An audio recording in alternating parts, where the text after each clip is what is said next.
Koby's going to open up with a statement, and then we will take questions. I know we're in the scrum situation, so just kind of make a lot of contact with me. Raise your hand.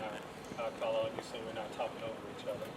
Yeah, I'm definitely going to try to get to everyone here, and I think that's part of my opening statement. Just a big thank you to everyone here for the coverage this year.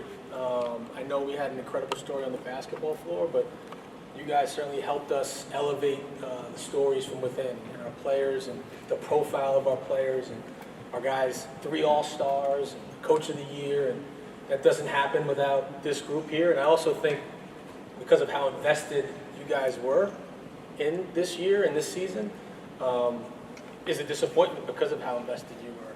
Obviously, we feel it.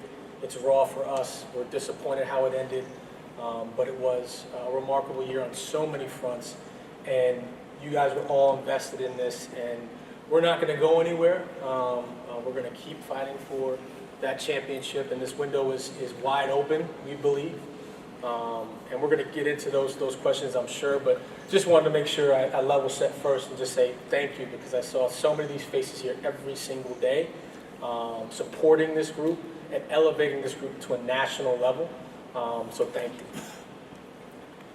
We'll open up a question. Chris? Koby, you mentioned that you still have a window here. What makes you believe coming off this playoff run that this group can still compete for a championship as constructed? Yeah, so I love our foundation. I love our core. Our starting lineup is, the average age is 26.8. We have 2 All-Stars that are 25 and 23 respectively, and they're going through it. They're going through these experiences. They're going through these battles, and we're sustainable in a lot of ways. Not just because guys are under contract, but our youth, our belief in this group. In a lot of ways, there's a newness to this group as well in terms of, our new head coach that's been with us for 1 year. Us figuring out an offensive identity happened this year. And so I'm really high on and optimistic in our future. That being said, it can't just be 82 games. We have to figure out this next 16. We have to figure out how to get over the hump. But this group has shown they can play some of the best basketball in the world. It's how do we do it on the highest stage and continue to keep pushing to get over that hump. What has Dan Gilbert told you in terms of going into the tax, any kind of roster management restrictions? No restrictions in terms of going into the tax. We haven't been a tax team in a long time. I think, with Dan and Grant and the Gilbert family, I think we take for granted how much they bring to the table, and not just the financial resources that they give us. I think what's been incredible in terms of this process, from rebuild to perennial playoffs to trying to get to that next level, is their patience, but their positivity, player engagement. It's been remarkable to work for the family, because even when I'm upset and going through it, they keep the process of how we're going to continue to get better. And the tax is just a part of that. That's just a part of that. It's just a part of that. And we're really fortunate to have Dan and his support, but his optimism, his positivity, fail fast, get up quick, that's all been ingrained into us, and that's been a part of this culture. And so we're fortunate. And yeah, we'll get into how deep we'll go into the tax. Obviously, the new CBA creates some challenges for us, but he's going to be unwavering in his support. Are you willing to be a tax team and a second apron team then? Yes, if we need to go there. Dan? Speaking of the second apron, just from a roster building standpoint, how long is it palatable to be in that area financially? We don't know, because we haven't been there yet. I do know the good news is we've built and constructed this roster to take those kind of blows. It's one thing if you're still needing to add core pieces and you're in the second apron. It's one other thing if you didn't have the success you think you could have, and you're in the second apron, you have to kind of get out of that second apron to rebuild or reconstruct. We like where we are from a roster standpoint. We still feel like we have internal growth. Evan Mobley's 23 years old. If we don't think he's going to break through, we're we're not. So he's going to break through at some point. He's 23 years old. This is his third playoffs. He's still figuring out this new high usage part of his game that came with Kenny this year.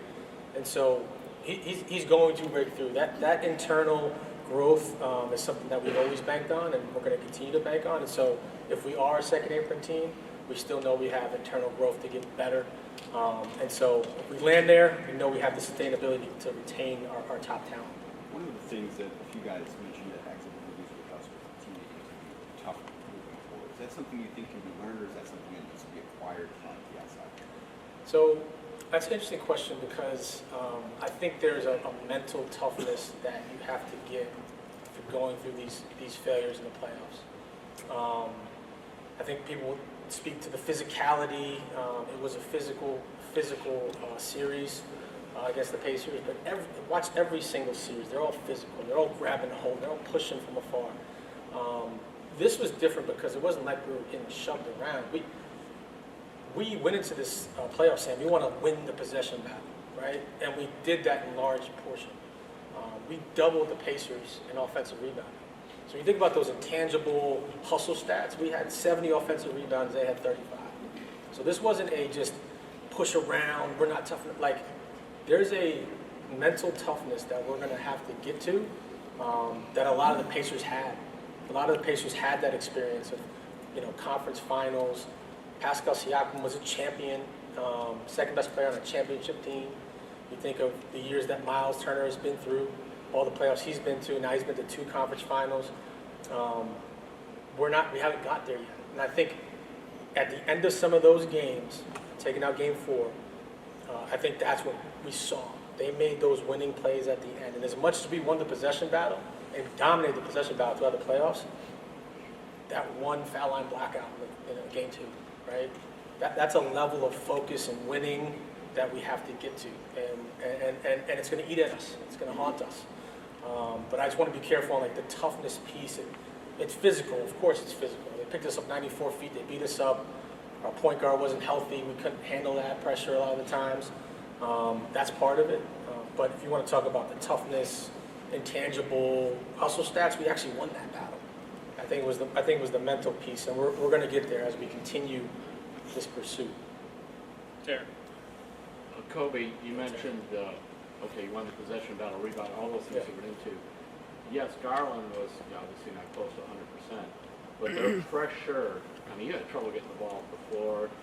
What was going on there? Why was it so difficult to get to the kind of offensive stuff that you had? Yeah, and Terry, we actually had a pretty good offensive efficiency in the playoffs, even through that. But they picked up full. I do think, not having Darius there the first 2 games rattled us just from you want your point guard to be able to handle some of that pressure. Give them credit, though. You had Nembhard, you had Neesmith, you had TJ McConnell come off the bench applying pressure, 94 feet, and it wore us down. And so those are the questions that we have to ask ourselves. Is this a performance piece? Is this an endurance piece? Do we get stronger in the weight room to combat that? But we were still able to get to our offense. At the end of the day, we won the possession battle. We won the offensive rebounding battle. We won the rebounding battle. We lost the shooting battle. And part of that was because they did wear us down. And I think that's a fair point and something that we need to go into. Just know that Kenny is in the office right now. He's not got to settle for this. This is not. Does that say, okay, we need another ball handling guard? Because, amateur opinion, I would throw that, but still, they would in front of Ty, he's backing the ball up the floor, and the clock's ticking, and you're off. And Lenny Wilkins' favorite word was discombobulated, things like that. And they really good teams are going to take care of your stuff, but we had some misfortune. And listen, to ask Ty to become a starting point guard in the conference semifinals, that's hard. That's a big ask. To ask Donovan to bring the ball up 94 feet and then create offense, that's a big ask. Not having your all-star point guard healthy was a big part of that. And that's, Rick Carlisle is a Hall of Famer coach. He knows that. Let's pick up 94 feet. Let's pressure them. Let's not let them get into their stuff. And I think that was a big part of that. I don't think they're able to pressure you 94 feet every single time down if you have Darius there. to navigate some of that stuff, to break the pressure, to get some open shots, some layups, some threes, to spray out. It would have been different, but we can't just point to that. We can't point to that. Roster-wise, does it point towards just getting a guy simply a better ball handler? I'm not talking about. Well, I think that I'm saying, Terry, is not having your best ball handler is a big part of that. If we didn't have Darius, I would say, yeah, probably need to add another ball handler. But I also think like I said, there's a mental toughness piece that we need to go overcome as well. Joe? And Koby, in terms of that mental toughness, how much of it too is next year learning to play as a favorite, especially in this Indiana series, too, knowing Ward's expecting there's going to be a target on your back? I thought about that a lot after the season, after the loss in the playoffs, and I think it's a great point. I think we can all agree that coming into the season, no one predicted us to be number one. I don't think anyone had 64 wins, and so I think over the course of the year, in a lot of ways, we exceeded expectation, and because we were so good, we recreated the expectation of finals. I think everyone in here saw potential champions, which is a new space for us. That's a new space for us. We've said the word, we want to compete for it. Now we firmly believe we're in that space and what comes with that. And I think that's a great point, is like there's a newness, a freshness to, okay, now you're the number one team in the East. Your expectation is conference finals and potentially finals. And that's a newness for us that we have to, let's say fight through, but like that, there's a new expectation. We want to live in that space. And that's why everyone's so disappointed. You get to that final 8 teams, everyone's really good, and you're fighting on the margins, and you have this expectation. That's new for us. And I think going into this offseason, we're not going to go anywhere. This team is not getting any worse. I don't know if we have 64 wins left in us, but we certainly are going to compete for the best record again. And what does that mean going into the playoffs? I think that's a great point and something that I thought a lot about. Because coming into this year, I don't think anyone had that expectation for us. We recreated the expectation, and now we have to live with that. And I think that's a space we want to live in, and take that into the playoffs next year, knowing we're going to have to change that narrative, knowing that we have to get over the hump. And then just in terms of big man and center depth, where do you feel like you are just after Jared? Do you feel like you got to add another big man? Or? It's a good question. I think, having Evan Mobley next to Jared gives us a lot of relief because he can play a lot of the 5. This is a big offseason again for Evan. We're going to go as a franchise as Evan is going to go. And we've had that conversation with Evan. Kenny, and we joke about this, literally still unpacking his bags from France. When we hired him, he was competing for a gold medal with Team France. And so a big reason why we hired Kenny Atkinson was for the off-season program. We're going to be still rooted in player development. I think you see a lot of players get better. Wrapping his arms around Evan this off-season, getting Evan used to the usage that we portrayed this year is a big part of that. And Evan, can he play 3? Can he play 4? Can he play 5? In the playoffs, we need more. We need more than 13 field goal attempts a game, right? That's new. That's new for Evan. So there's another jump. And so to that point, Kenny's going to be able to implement his off-season program, which we're very excited about. And we're going to see some internal growth there. And we think we have one of the best big men in the game in Evan Mobley. Cam? After Game 5, I talked to Donovan, and he said that he was going to go to bat for his guys, and he would die for them. When I asked him if he still had that belief in that core 4. I know you have the internal belief. As these guys were leaving the building, what were you hearing from them in terms of this roster as is taking that next step? I think we're all disappointed. There's a hurt. It's still raw. It's hard for me to watch playoff basketball right now because I still think we should be playing. But these are the experiences that you have to go through to get to that next level. And it happens. I mean, Oklahoma City last year, number 1 team in the West, lost in the second round. And this year, they got over that hump, Game 7. And it's an incredible job by them sticking with it. We keep going down the list of Denver's core that they've kept together and finally breaking through for a championship. It took 7 years of the Celtics to break through. and win a championship. This is year 3 for the core 4, and they've had incredible success, right? Playoff success needs to come next, but I think there's an internal belief because of what we proved this year during the regular season and what we're capable of, to run it back and see what we can do. But it's not just running it back. It's another year of Kenny. It's another year of, look, we had the second best offensive rating in the history of the NBA this year as an offensive group. That's a new identity for us. And we kept and maintained our defensive identity at the same time. And so, there was a newness of freshness this year. I know this is year 3, but there's a newness of freshness that we're going to take into next year. Having failed again in the playoffs and knowing how much that's going to hurt. And we're going to get over the hump. This group's going to get over the hump. You mentioned Kenny's off-season program when he got here. I think there's an emphasis on the physicality and just the player development on the court.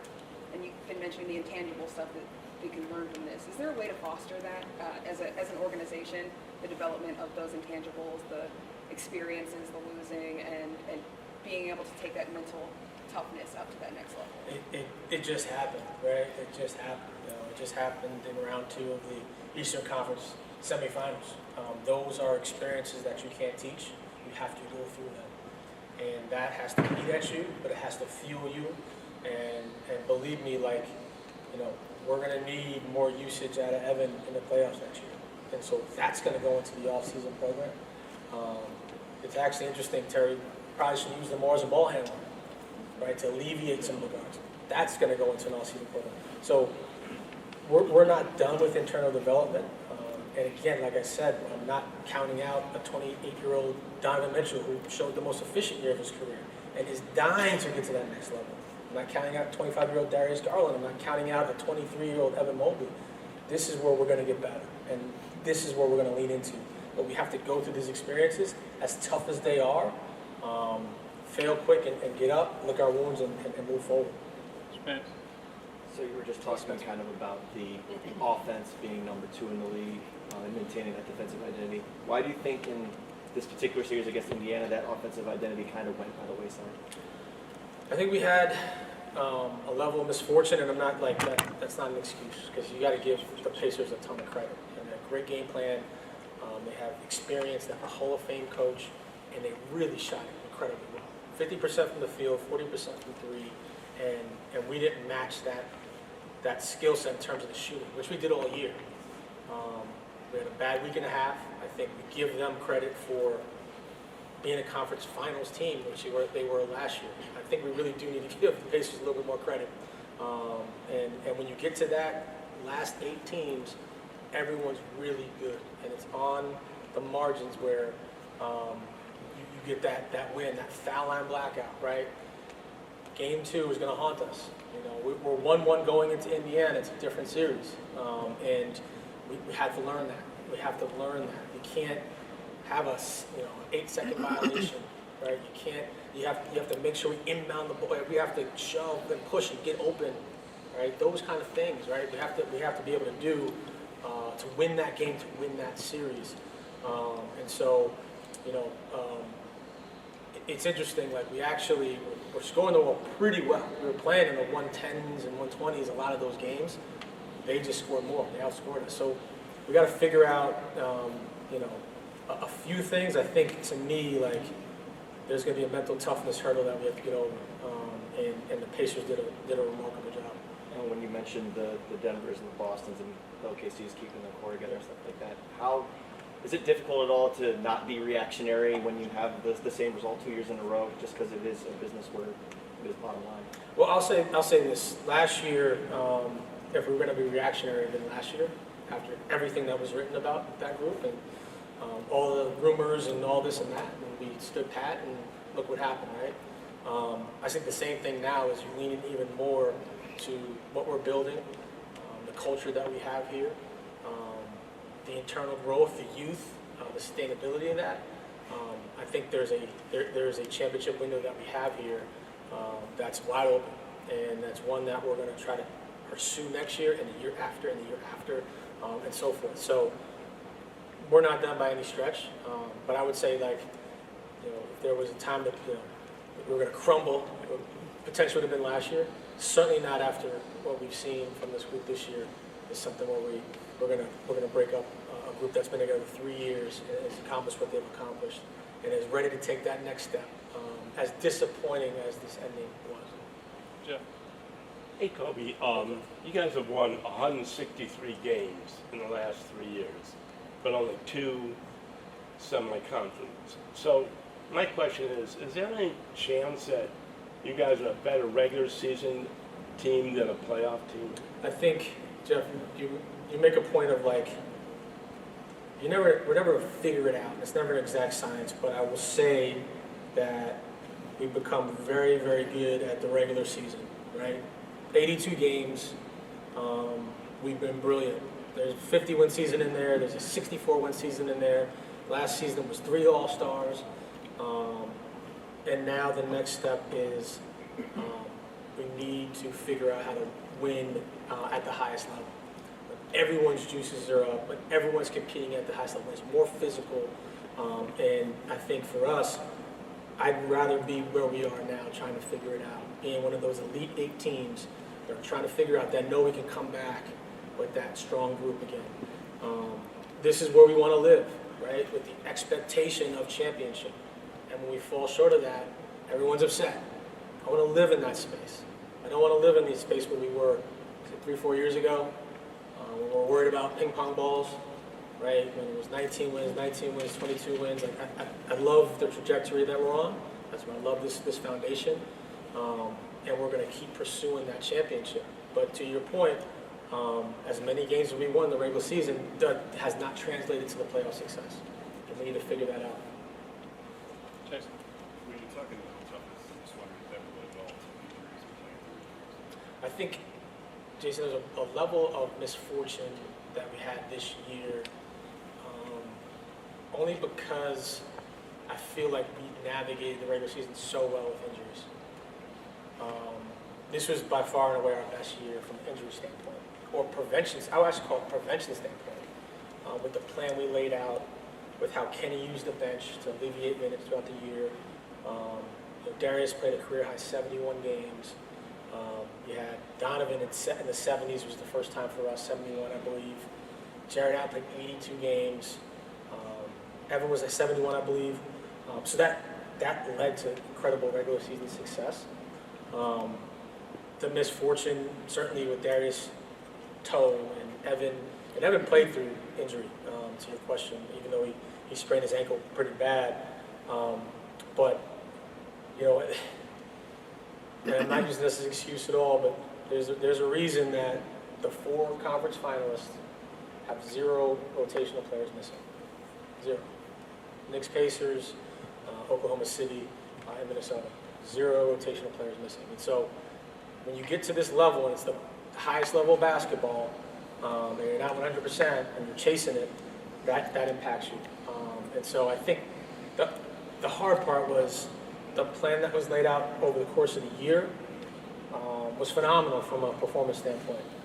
The year before, we were limping into the playoffs. We didn't want that. Like, we didn't want that. So minutes come down. Let's elevate them at the end of the year. Let's have some ramp up, even though there's some time off in there. But let's be our best as we're heading into the playoffs. And we were in the first round. And I think there was some misfortune that we had, but we can't point to that. I think it's the intangible toughness when things get tight. How do you get that foul line rebound? How do you get the ball in? Like that's what I'm looking towards, because I think that's going to end up winning games and series, and you can't give away playoff games. You can't give away game 2. Like that's going to haunt us forever. And that last minute and a half, like, you can point to a few things where we need to be tougher. And I think everyone would agree with that. Ash. Hey, Koby. You mentioned rewriting the narrative for next season. Donovan said that, look, they could go 82-0 next season, and it really isn't going to matter until April. A lot of people are already writing them off. How do you get them to kind of quiet that noise outside to just stay focused on the task at hand, knowing that the outcome has been the same the last 2 seasons? Yeah, I think that's actually what Jeff asked, right? great regular season success. That's all they can do. And again, I'm just not going to write off Evan Mobley and say Evan's never going to make it. Like, second round, that's it. He's done. That second round, that's his peak.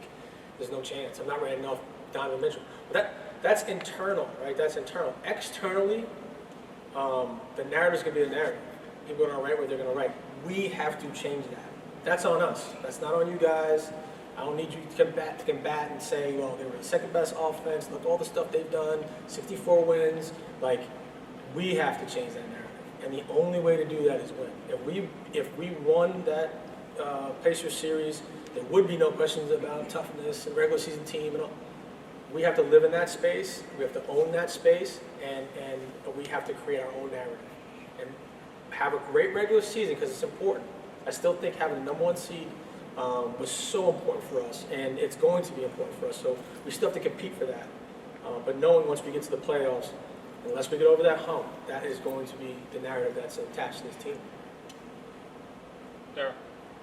You mentioned, about getting over that hump. This is 3 straight post-playoff series where the players have used the same phrases about the mental and the physical toughness. And, conventional wisdom would say you're fueled by the disappointment from the year before. So what is it about this group that you know that the 4th time is going to be the charm for them to, I guess, have that switch flip? Yeah, 4th, 5th, 6th. I mean, we're not going to stop, right? Even next year, we're not going to stop. So I will say, there is still some newness, some freshness, and youth here. And I'm not saying we're ahead of schedule because we put ourselves in this position.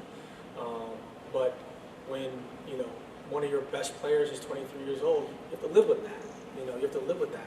This is the first year that we've elevated, or I should say, Evans elevated his level to where he's an all-star, All-NBA, Defensive Player of the Year. He has to take another jump. I say, we go as Evan Mobley goes. I think everyone believes that, which is exciting because he works. He's an incredible person. He has a great foundation with his family. He has a great belief from everyone here. And so if everything were to remain the same, then no, I don't know. How are we going to get better?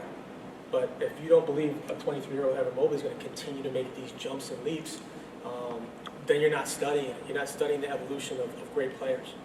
And so that is where we put our trust in, and certainly Kenny and the staff to continue that growth. Same thing with Darius, stronger, right? Habits, all the stuff that goes into these championship teams, and getting older.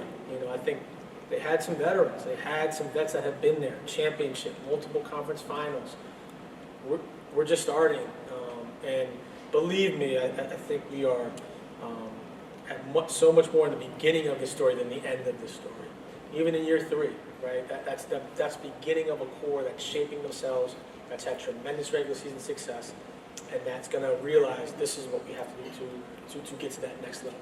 And you guys showed that you can win so many different ways during the regular season and adapt to the opponent. What was so challenging, in the injury situation aside, what was so challenging with adapting to the way Indiana played in that series? Again, I got to give Indy a lot of credit. They play different. They get up and down. They play a 5-out program that's different. You don't guard that all the time, right? And so Jared goes to the paint as opposed to goes and contests the 3. They shot incredibly well, but they have guys that have been there. They have guys that have been there that are incredibly talented players. Siakam, which I think we did a good job on the first 2-3 games, started to find his own 4 and 5, right? You could kind of see him getting stronger as the series went on because guess what? He's been the second best player on a championship team. He took his level there. That's what we got to figure out. That's how we have to get there. But to your point, I felt really good going into this playoffs. Obviously, the first round, being healthy and showing what we can do scoring-wise, but also rebounding-wise. We talked about the possession battle. Talked about getting ourselves more possessions, offensive rebound, the intangibles, the 50-50 balls. A lot of that stuff we did really well. There's positives to be taken from that. but did they jump on us? Did they pick us up full? That gave us some issues, and we need to learn from that. And we're going to take deep dives into that. But I do think that we do need to give Rick Carlisle and his group some credit. They were really good. Hey, how would you characterize your degree of interest in taking Tiger? We'd love to keep. I mean, listen, we're hopeful. I would say that I got to be careful because he's going to be an unrestricted free agent. And, he is ours, so we can talk about Ty in that vein. Part of Kenny's system, which is, again, we're always going to be rooted in player development, which is great. And so when guys find that confidence in this system, their value gets driven up, right? Same thing with Sam Merrill. You want to call these guys end-of-bench players before that have become real rotational players and valuable within the ecosystem, not just us. And so I think the good news is, those guys are they're going to do really, really well for themselves. And the good news is also is that we know because of our program, we're going to be able to continue to develop our end-of-bench guys to become rotational guys. That's going to be part of our evolution, and also how we navigate some stiff penalty taxes. We have to continue to develop from within. And those two stories are incredible success stories from development programs and putting them in a position to be successful. And so, yes, we'd love to keep Ty, but we'll see what the marketplace holds. And Jared Allen, obviously, last year was so weird because he missed the playoffs with the rib. This year he comes back and he plays in every game. Every game. The last two games, the rebounding wasn't there for him, and he talked about that. How do you assess his fit with the rest of the core four in a playoff environment, and kind of given all the steps that you've seen him make and the way it ended against Indiana? Yeah, I think Jared's the easy target, right? Let's point to Jared in Game 5. When he wasn't his best, I think he'd be the first to tell you that in that space, that's where you need to elevate his level. But we all kind of did, right? We all need that mental toughness to get Game 5 home and force the series back to Indy. But you have to have some toughness to play 82 games, and play every single playoff game, play 91 games for the season. And I think he'll tell you, Game 5, how do we all turn that screw to be even more hyper-focused and better? And certainly, rebounding is part of his job. We're not denying that. Game 4, we kind of throw out. He just got absolutely obliterated. That's a different story. But Jared remains incredibly important to us, and we're not a 64 1 seed without him. And I think this is part of his story. It's interesting. I thought about this too. Talk about Jared. Nobody talks about Miles Turner like they used to, right? Remember Miles Turner? How many times he was in trade rumors, and do they re-sign him? And I don't think guys, we played them the first iteration of when we were the title contenders years ago.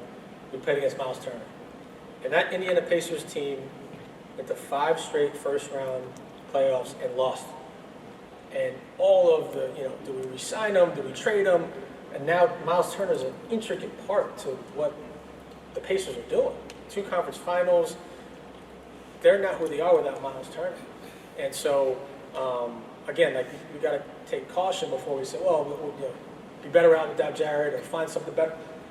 Miles Turner is an incredible example of how you stick with a guy, and they've reaped the benefits of that. And he went through way worse than Jared in terms of the public trade rumors and not resigning. And now, Turner's a huge part of their success. And so we got to be careful. Jared was a former All-Star, played 82 games.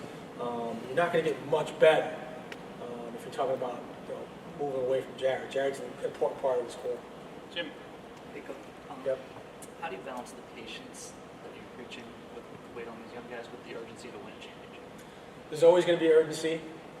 There's always going to be urgency. I think you see, we've seen great growth, and it started, from 22 wins to 44 wins, and seeing that of, you saw Evan as a rookie, Darius take a big step, and Jared take a big step, and then we go out and get Donovan Mitchell, and that sort of jump starts your championship trajectory.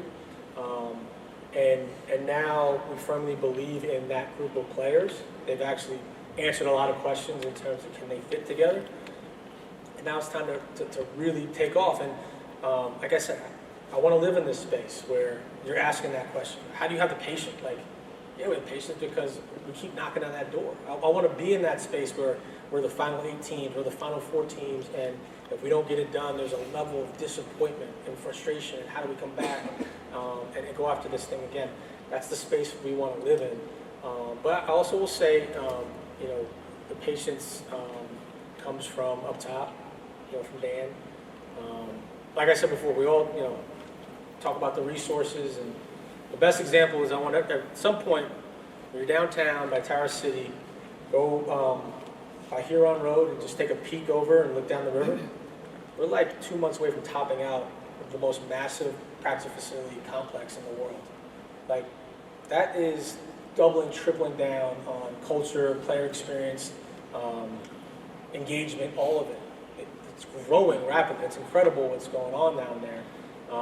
And that just shows you the strength, resilience, and we're not going to stop. That's going to be the same question 5 years from now, just because that's how we're thinking.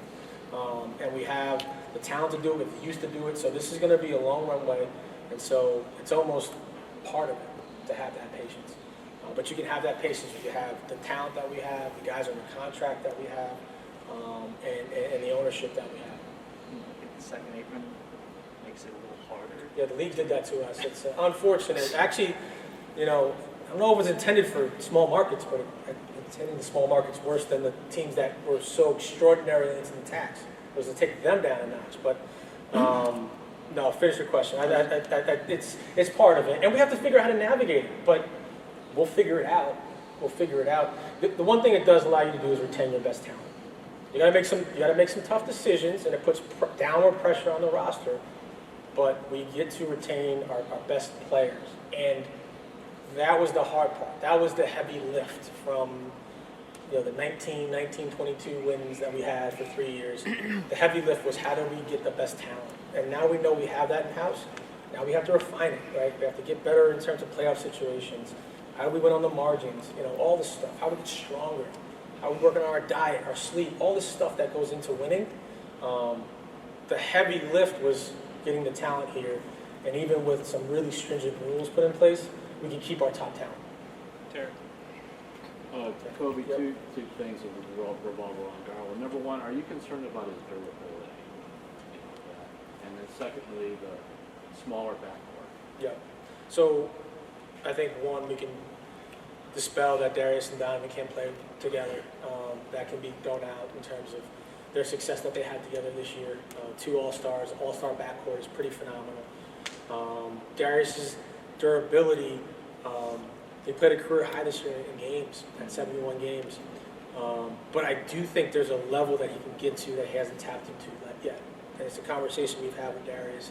He's so gifted, he's so talented, he's so skilled. Like I said, he helped regenerate the excitement in Cleveland basketball. Like, he deserves a lot of credit for making this place fun to play again. His next step is going to be, how do I get stronger? The last 3 playoffs, I mean, it's difficult. Well, this one was difficult. I think the last 2 years have been difficult. Like, he lost 15 pounds from, and you can make all these excuses. I think this is like, I'm talking about for him the next level. Take away the jaw injury aside, take away the fact that, he jammed his toe and really was playing on 9 toes. Like, throw that out, right? He needs to get stronger, right, so he can compete at the highest level. Right? He needs to get stronger so he can compete at the highest level. It's the same thing that with Stephen Curry. When we picked on Steph's all world. No, not making the comparison. But Steph got so strong over his maturation of his years. He's a different physical specimen, Stephen Curry, than he was when we first started playing him. It's the same thing that has to happen with Darius. And so that's a durability question, but it's more, how does he get physically stronger? How does he get mentally stronger? And he's still 25, so he's young. But there's a level that he has to get to from a body standpoint. And that's on all of us. That's on all of us.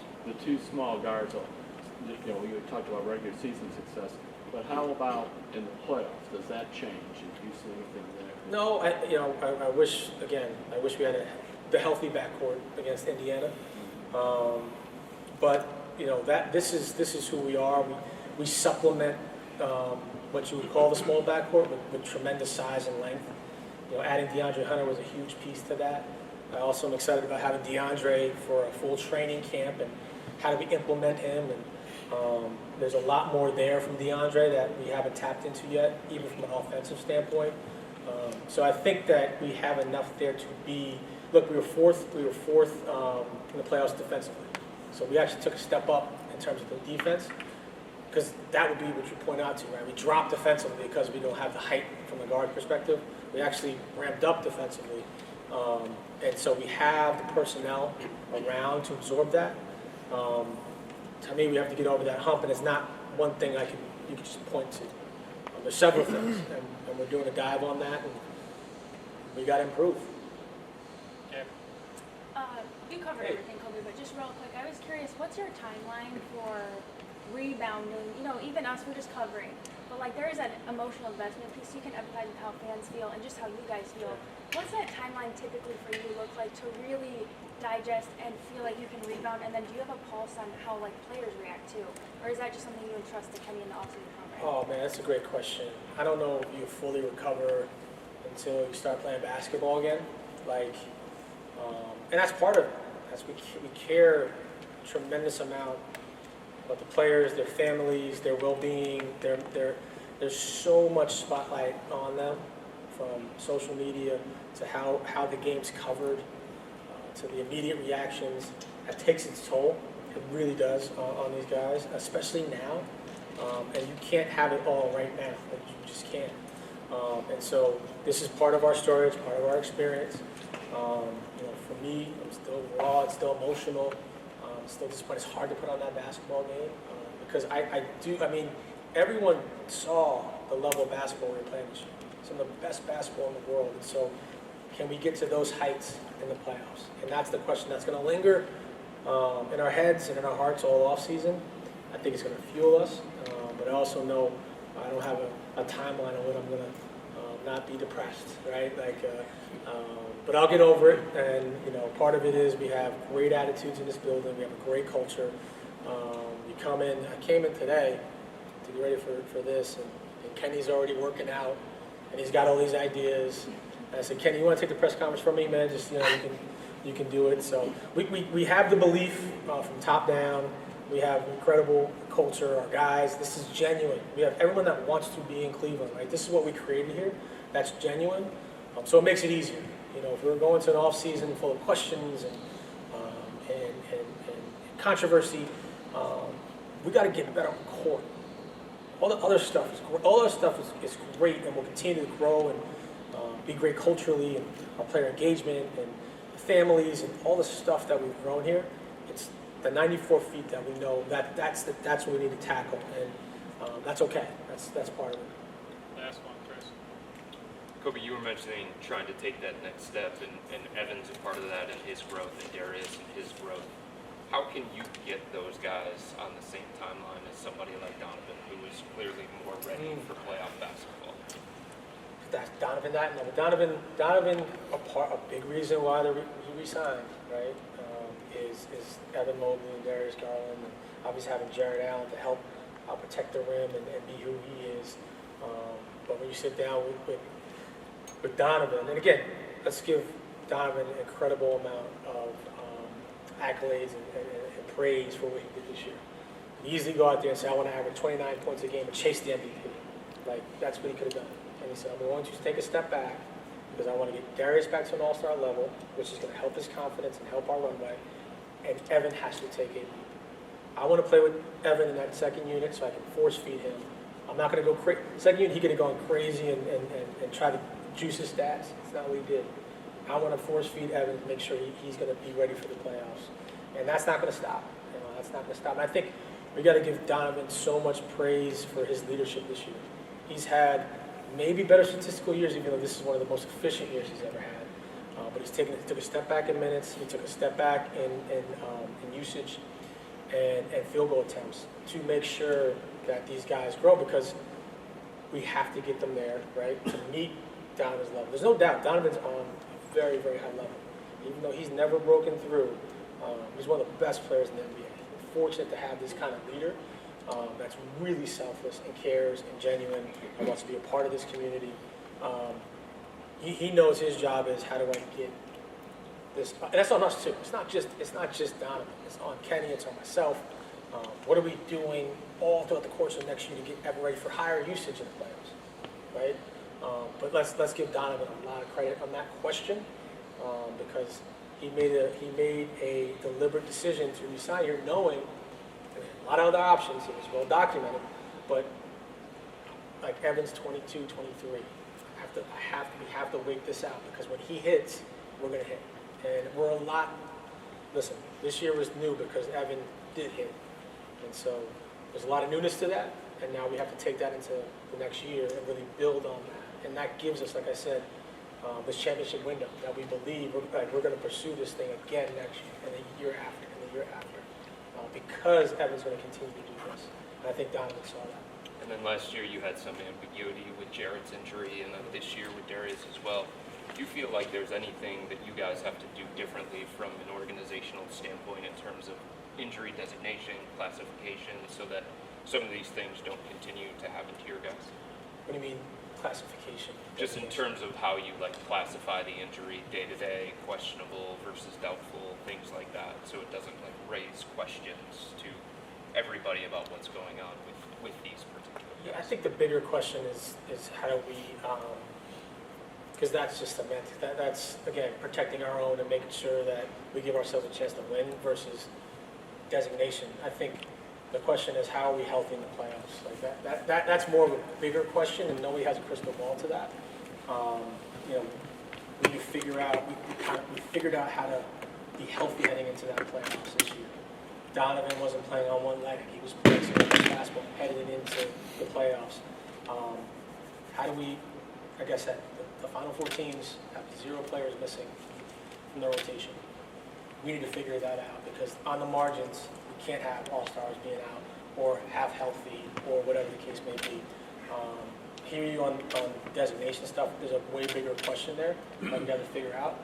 I think largely we figured it out for the regular season. It's the playoffs that we need to be healthy, stronger, and mentally tough. Okay, it's going to wrap for Koby. Thank you guys.